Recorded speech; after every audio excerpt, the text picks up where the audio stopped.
Bonjour à tous, comment allez-vous? Bien, j'espère, et je vous souhaite le meilleur. Je vous souhaite le meilleur, je vous souhaite aussi la bienvenue. J'espère que vous allez bien. Alors, nous sommes ensemble depuis, si je ne me trompe pas, le 19 juin, avec le disciple André l'Effacé, 19 juin, et nous sommes début septembre.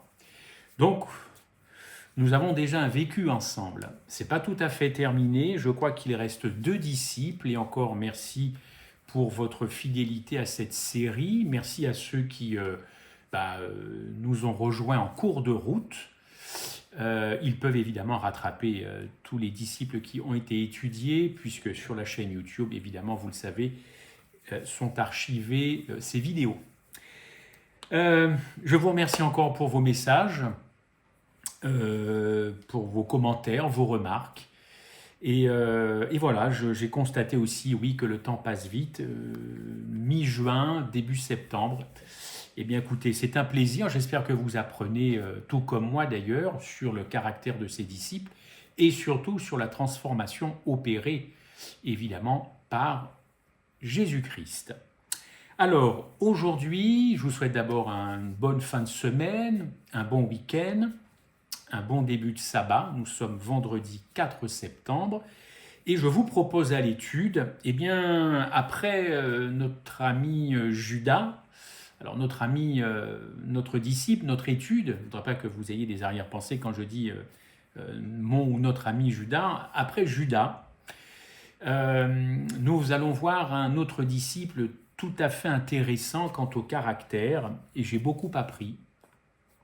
Et nous allons parler de Simon, alors le patriote fanatique, et vous allez comprendre de quoi je veux parler. Alors, c'est parti, je vous propose le verset qui doit normalement s'afficher. J'ai déployé mon zèle pour l'Éternel.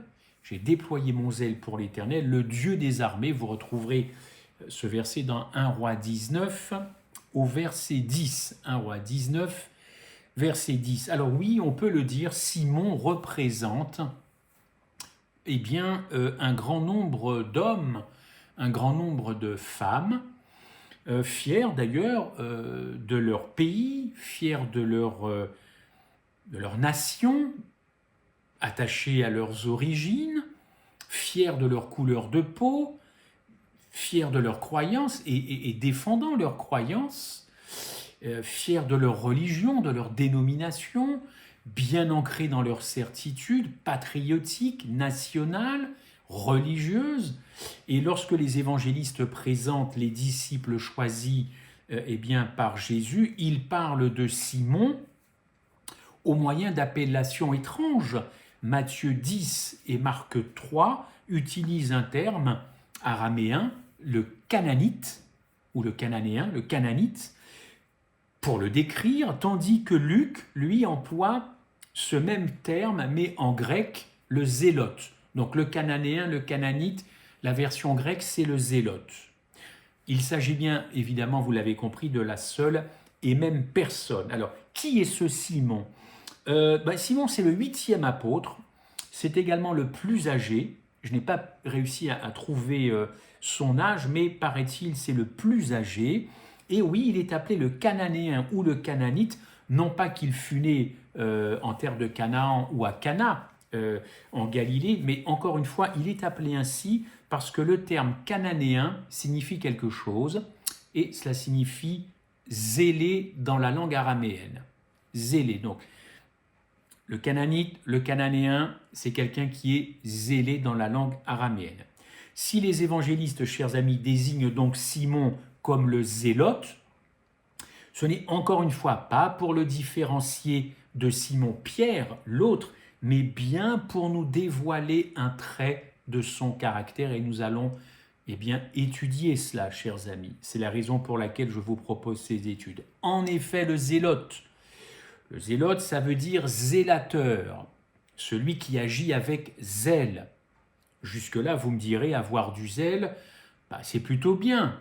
Et du zèle, nous dit la Bible. Jésus nous dit, et du zèle et repens-toi. Donc a priori, il n'y a pas de connotation péjorative.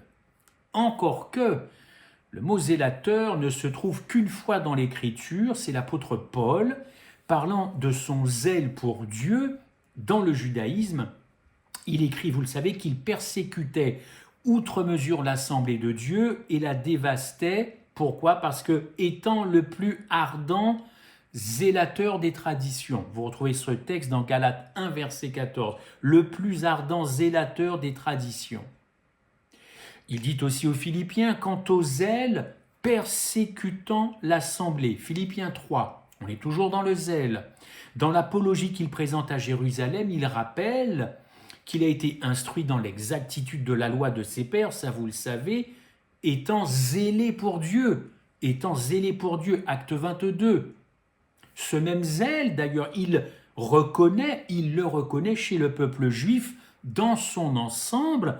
Il dit, je leur rends témoignage, dit-il, qu'ils ont quoi? Qu'ils ont du zèle pour Dieu, mais non sans la connaissance. Romains 10, verset 2, dans d'autres versions, il y a le mot sans intelligence. Ça, c'est pour second. Eh bien oui, il y a un mauvais zèle, il y a un bon zèle, et il y a manifestement un mauvais zèle, en tout cas celui qui poussait l'apôtre Paul à persécuter les chrétiens. Je reviens à Simon. Simon le zélote était zélé. Je ne veux pas faire des jeux de mots, mais il était bien zélote et zélé pour sa foi. Car on sait maintenant, et oui, que ce mot qualifiait zélote un groupe de révolutionnaires apparus en l'an 66 de notre ère. Le zélote était donc un membre d'un parti de nationalistes juifs créé par un autre Judas, alors pas celui de la semaine dernière, je vous en avais parlé un tout petit peu, il s'appelle lui Judas le Galiléen, n'est-ce pas? Pourquoi ce parti nationaliste juif à la tête Judas le Galiléen, apparu en l'an 6 à peu près, vous verrez ça un petit peu plus tard dans les détails, afin de résister aux Romains.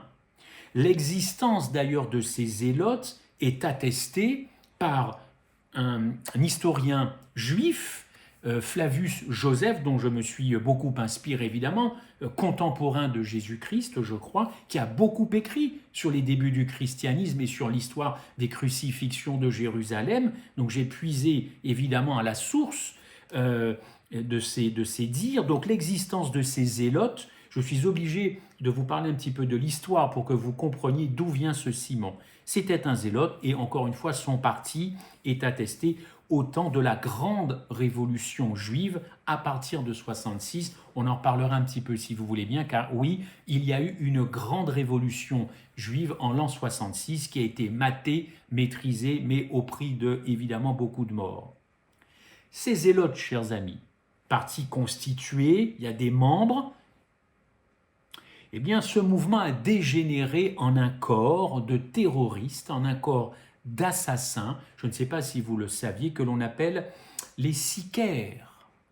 Et chez toujours Flavius Joseph, ces sicaires, eux, ils seraient apparus, parce qu'il y a une controverse entre les historiens, ces sicaires seraient apparus avant les zélotes ou un petit peu pendant. Il se trouve qu'on peut qualifier les sicaires comme la branche, si vous le permettez, la branche armée des zélotes. Je ne pense pas que les historiens m'en feraient le reproche.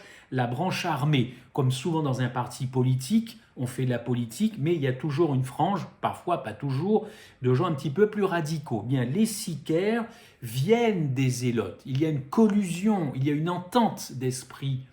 Eh bien, en tout cas chez eux, et ce terme apparaît, donc on appelle le sicaire l'homme au poignard, littéralement l'homme au poignard.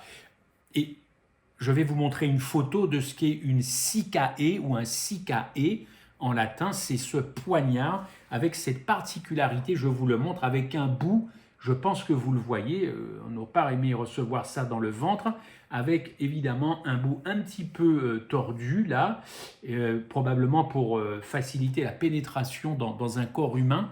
Et donc ça c'est une sicae, et donc évidemment les sicaires eh bien, disposaient de ce poignard. Et comme je vous l'ai dit, les sicaires c'était des partisans armés qui se réclamaient justement de ce mouvement lancé en l'an 6 par Judas le Galiléen. Les zélotes, eux, venaient des pharisiens, et ces zélotes, comme les sicaires, étaient très attachés à la tradition juive, très attachés, parfois avec certaines nuances, très attachés à leur pays, très attachés à leur nation, pas du tout contents de voir l'envahisseur romain, pas du tout zélotes comme sicaires, ne supportaient pas la présence romaine. Le fanatisme des zélotes a contribué au déclenchement de la guerre entre juifs et romains, qui a produit des événements tels que le siège de Massada. Je crois que ça fait il y a très très longtemps l'objet d'un film, Massada. Et intéressez-vous à ce qui s'est passé à Massada, parce que ça a été effectivement quelque chose de très important. Massada était une forteresse de Palestine, près de la mer Morte, et ce fut un bastion de la résistance juive, et je crois qu'ils se sont tous suicidés pour ne pas tomber aux mains des Romains. Chers amis, pourquoi je vous dis tout ça? Parce que Simon est membre de ce parti ultranationaliste juif. C'est un patriote fanatique. C'est quelqu'un qui aime son pays, qui aime les traditions religieuses. Et il haïssait les Romains, il haïssait les envahisseurs.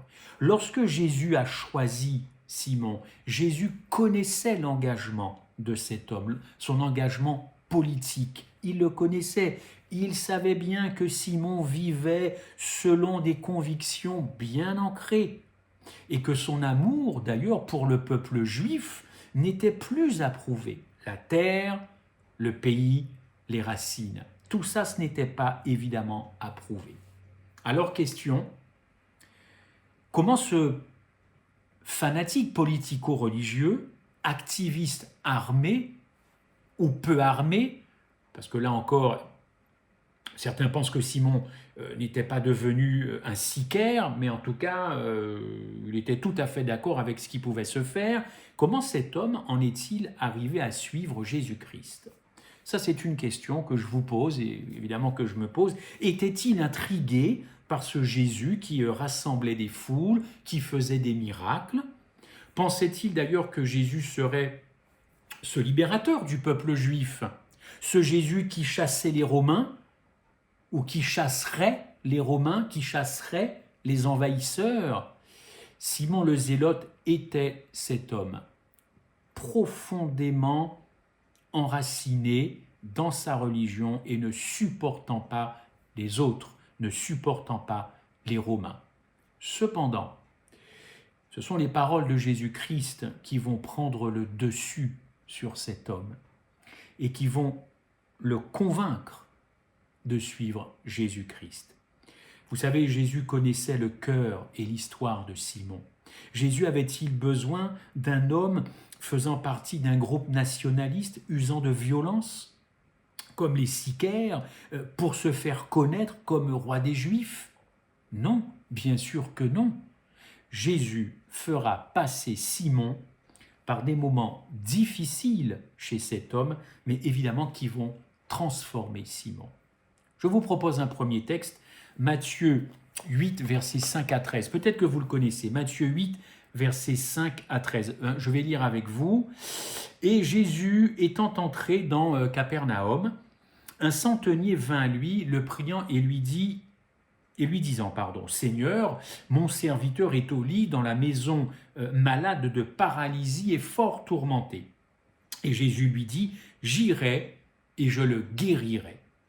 Et le centenier répondit et lui dit, Seigneur, je ne suis pas digne que tu rentres sous mon toit, mais dis seulement une parole et mon serviteur sera guéri.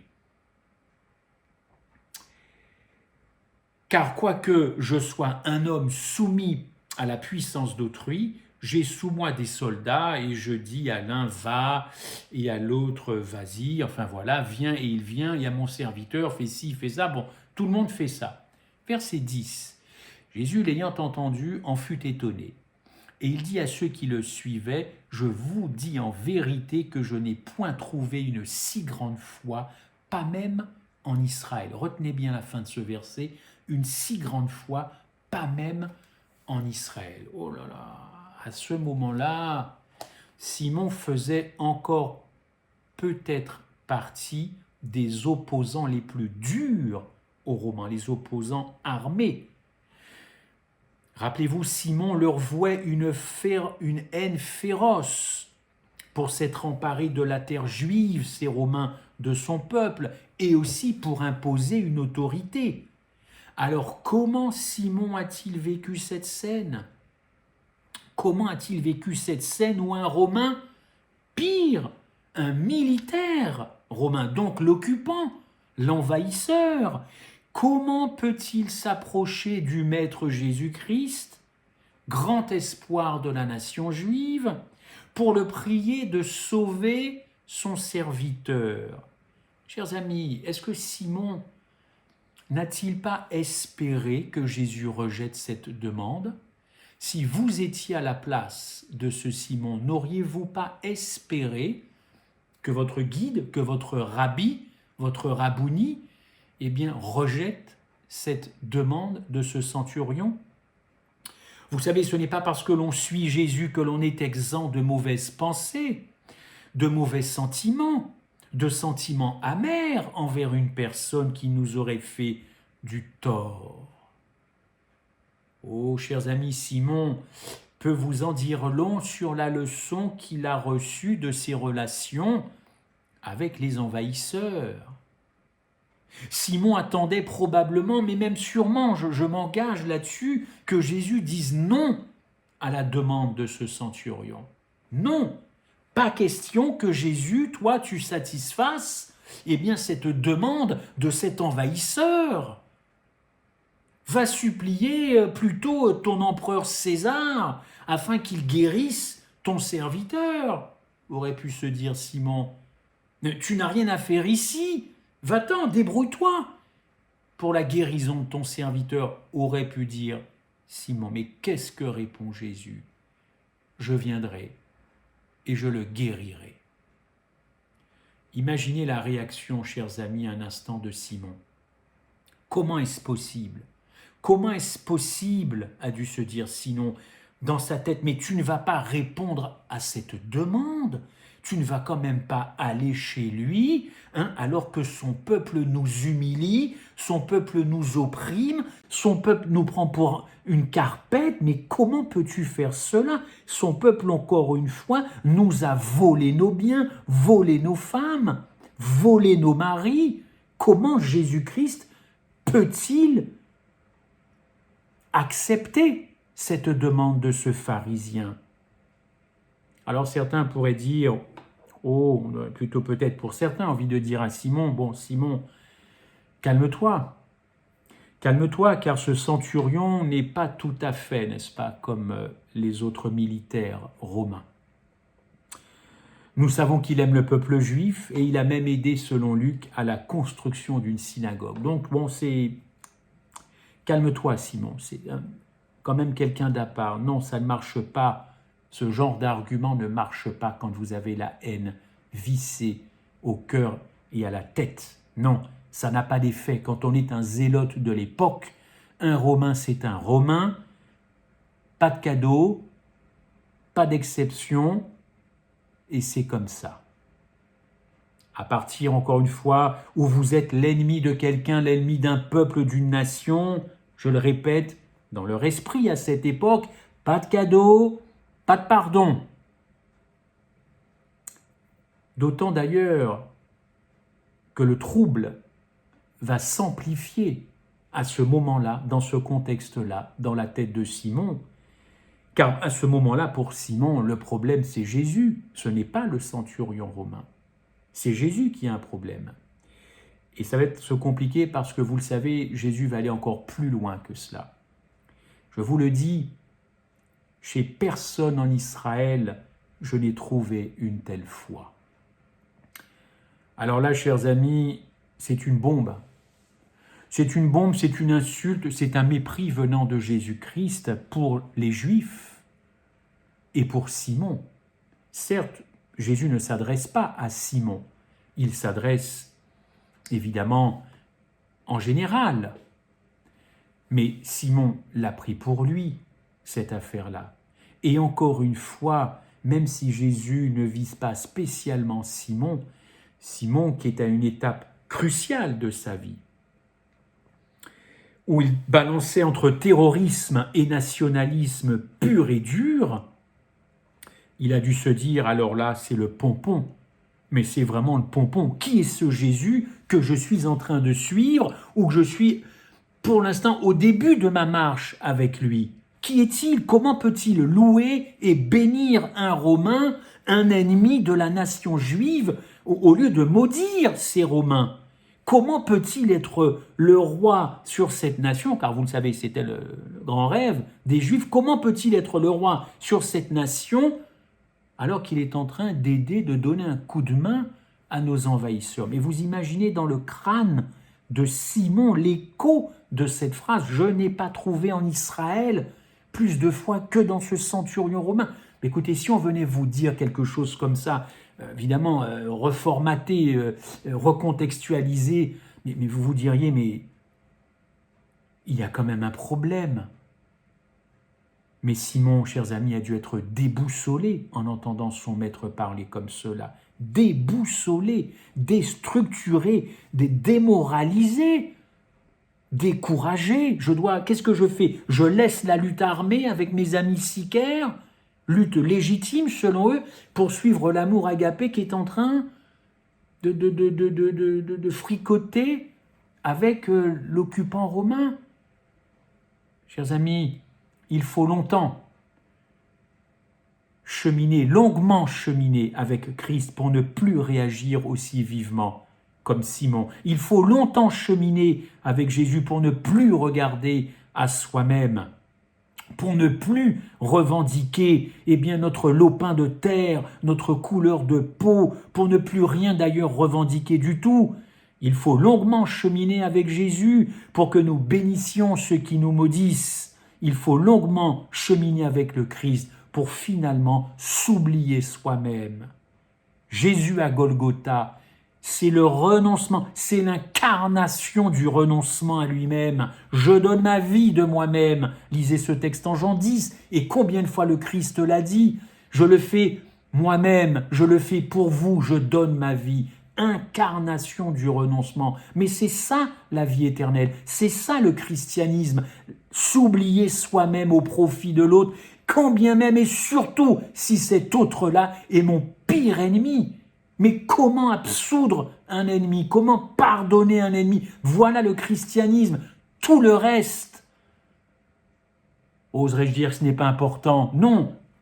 Mais la première chose, c'est pour ça que ce texte, ce verset biblique nous embête, n'est-ce pas? Quiconque aime Dieu authentiquement va expulser toute idée de revanche, toute idée de revendication. Chers amis, Simon a dû être vraiment disloqué dans sa tête, totalement disloqué. Aimez nos ennemis, bénissez ceux qui nous maudissent, faites du bien à ceux qui nous haïssent. C'est probablement le verset le plus dérangeant de la Bible, sorti même de la bouche de Jésus-Christ. Aimez vos ennemis, bénissez ceux qui vous maudissent, faites du bien à ces gens-là. Oh, chers amis, Jésus-Christ, finalement, qu'a-t-il revendiqué à la croix, n'est-ce pas? Puisqu'on a ce Simon qui revendique sa terre, qui revendique ses traditions, sa religion, qui revendique d'ailleurs son droit de vivre sans être occupé par un ennemi.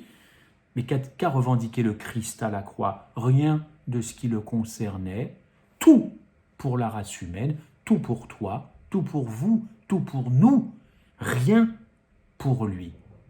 Pour aimer les autres, il faut s'aimer soi-même.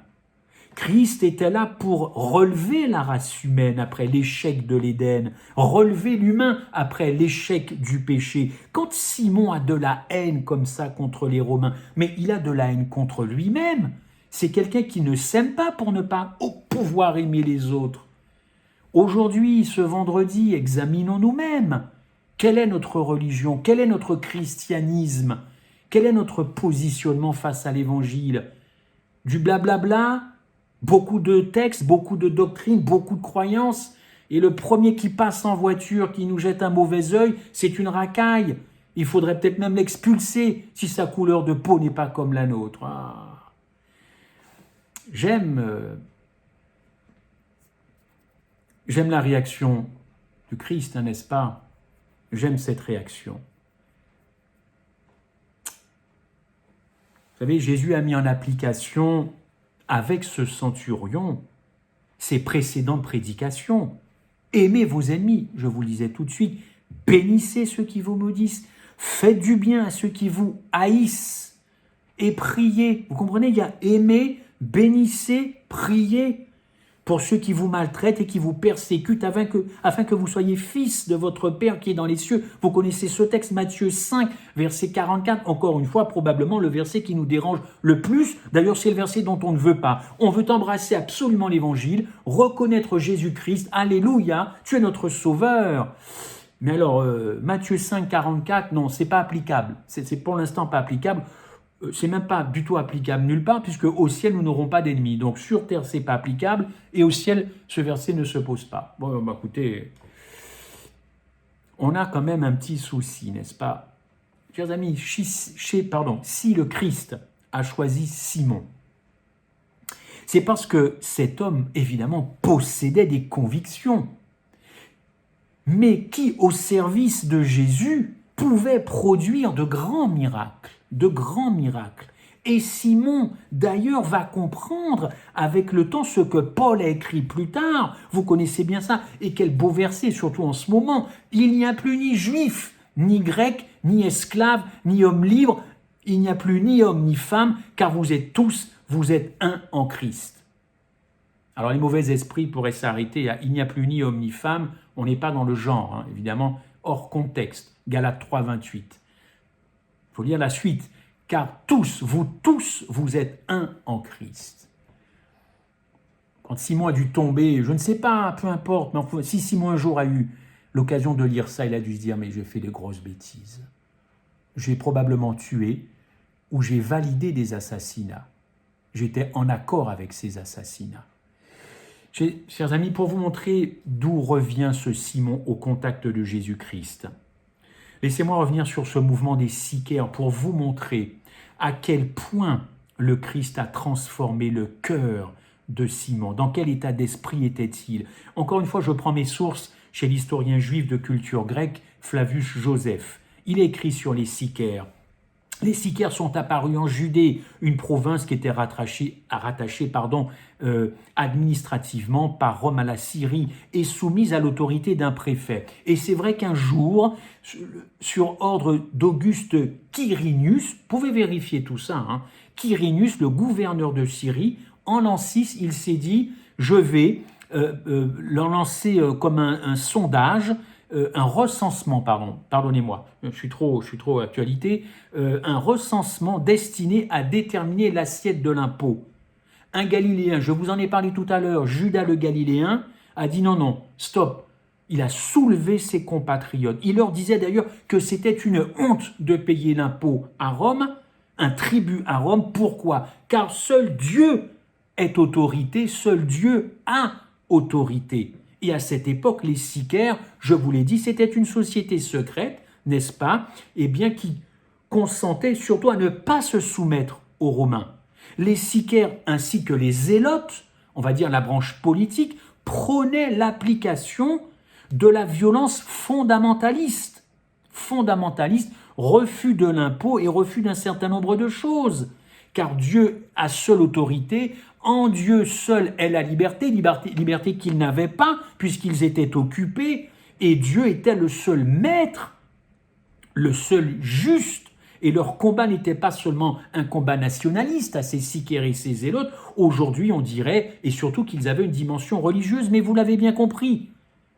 Chers amis, l'originalité de ces sicaires, eh bien c'était dans une pratique d'un terrorisme particulier, et je l'ai découvert, un terrorisme particulier et particulièrement actif, puisque par exemple, ils avaient 3 modes opératoires. Premièrement, la propagande armée, deuxièmement, les enlèvements, troisièmement, les assassinats. Alors vous allez me dire, rien de neuf sous le soleil. Ça, c'était le répertoire des sicaires.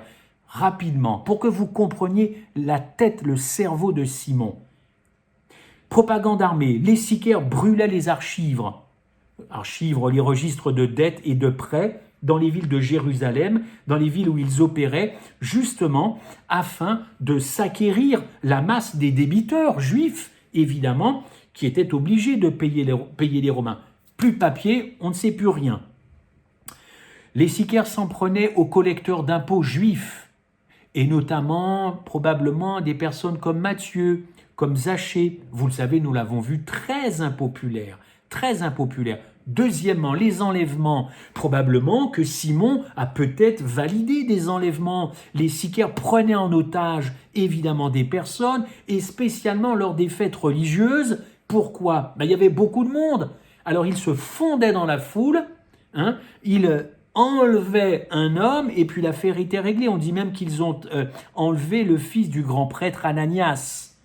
Troisièmement, les assassinats. Troisième mode opératoire, les sicaires assassinaient en plein jour, au cœur de la ville, et ils opéraient là aussi pendant les fêtes. Ils se mêlaient à la foule, ils poignardaient avec leurs poignards, et quand les victimes s'écroulaient, eux-mêmes disaient avec la foule, oh là là, ils criaient. Du coup, personne ne pouvait les arrêter, puisque tout ça, c'était dans la confusion. Notre Simon, ce disciple que nous avons dans la Bible, était un zélote. Il fréquentait les sicaires. Et même si Simon, encore une fois, avait abandonné la lutte armée au moment même où il rencontre Jésus et il commence à le suivre, il était resté un sicaire dans le cœur. Il était resté un sicaire dans le cœur. Il avait une haine, encore une fois, pour les Romains. Je vous remonte cela. Simon a dû utiliser cette arme, n'est-ce pas, un glaive court, une sorte de couteau avec une courbe, n'est-ce pas, que les Romains appelaient sicae, un véritable poignard. Un véritable poignard. Le Christ était au courant de tout cela. Il a changé cet homme et il a pris à témoin un militaire romain pour justement toucher le cœur de Simon. Et je vous l'ai dit tout à l'heure, ce Simon qui est en pleine panade dans sa tête. Il suit un homme, il va se demander si c'est la bonne personne, avec les réponses de ce Jésus-Christ à ce centenier. Oui, chers amis, nous avons des gens zélés un peu partout, n'est-ce pas? Paul, en début de cette vidéo, Paul était quelqu'un de zélé, n'est-ce pas? Mais regardez quel était l'objet de son zèle. Assassinat, persécution, vous le savez, tout cela au nom de Dieu. Il y a plein de gens qui font plein de choses au nom de Dieu, n'est-ce pas? Mais Paul lui-même est très clair, vous pouvez très bien avoir du zèle sans intelligence, sans discernement. Chers amis, le zèle peut détruire, mais au contact du Sauveur, ce zèle est transformé, ce caractère est transformé. Remercions Jésus-Christ d'avoir changé tous ces caractères que nous voyons depuis un certain temps, tous ces caractères qui ont complètement fusionné à la Pentecôte pour ne plus faire qu'un seul esprit, un seul état d'esprit. Et après, ils sont partis, comme vous le savez. Mais avant, quel travail le Christ a dû réaliser. Tous les jours, prier, tous les jours, tout le temps, pour que les caractères s'affermissent. Et je constate aujourd'hui que les caractères ne sont pas si affermis que ça pour ce peuple que Christ est censé trouver, n'est-ce pas? Je m'incorpore avec vous. Je m'y retrouve. Et vous aussi, de par vos commentaires et vos remarques, j'ai l'impression que vous vous y retrouvez aussi, n'est-ce pas? Alors, selon la tradition chrétienne, Simon le Zélote serait parti en mission après, afin d'évangéliser l'Égypte des Berbères, n'est-ce pas? Il aurait ensuite rejoint son ami Jude. Nous l'avons vu aussi, Jude, n'est-ce pas? Grand ami. J'ai remarqué que dans la Bible, dès qu'on cite Simon le Zélote, hop, il y a tout de suite Jude. Ils sont partis, ils étaient vraiment amis. Ils sont partis tous les deux prêcher en Perse. Ils moururent ensemble, tous les deux, comme martyrs. Mais savez-vous comment Simon le Zélote est-il mort? Simon le Zélote, je vous ai préparé une petite image, je vais vous la montrer. Simon le Zélote, il est mort scié, sauvagement scié en deux par des païens. Ça s'est peut-être passé en Arménie ou en Perse. Et d'ailleurs, il est souvent représenté justement comme martyr avec une scie. Et je vous présente une des images de Simon le Zélote avec la scie qu'il tient dans ses mains. La voici, cette scie. Sciée en deux avec son ami pour ses convictions, pour n'être plus que l'amour agapé et non plus Simon le poignard, n'est-ce pas? Il est souvent représenté avec cette scie, comme l'image que je vous ai montrée. Mais je retiens que Simon a changé. Mais je voulais vous mettre au cœur même de son état d'esprit, de sa mentalité, de sa moralité, avec ces passages historiques. Il avait un background, cet homme, n'est-ce pas? Mais regardez comment le Christ l'a changé, et il est mort martyr pour l'amour agapé et pour attirer des gens au royaume du Christ. Faut-il attendre le retour de Jésus-Christ? Je vous pose cette question pour que nos caractères changent, comme un coup de baguette magique quand il reviendra des cieux, pim, pim, pim, hop, caractère changé, 100% pour le ciel. Faut-il attendre ce moment-là? Et pourtant, nous avons tout le contraire écrit dans la Bible. Les caractères doivent changer et nous ne changerons pas par nous-mêmes. Nous devons confier nos tares, nos problèmes, évidemment, à la seule personne capable de les changer, parce qu'il a déjà pris tout ça sur lui, à savoir Jésus-Christ. Chers amis, je vous souhaite un bon week-end, un bon repos, un bon sabbat, et je vous dis à très bientôt. Au revoir.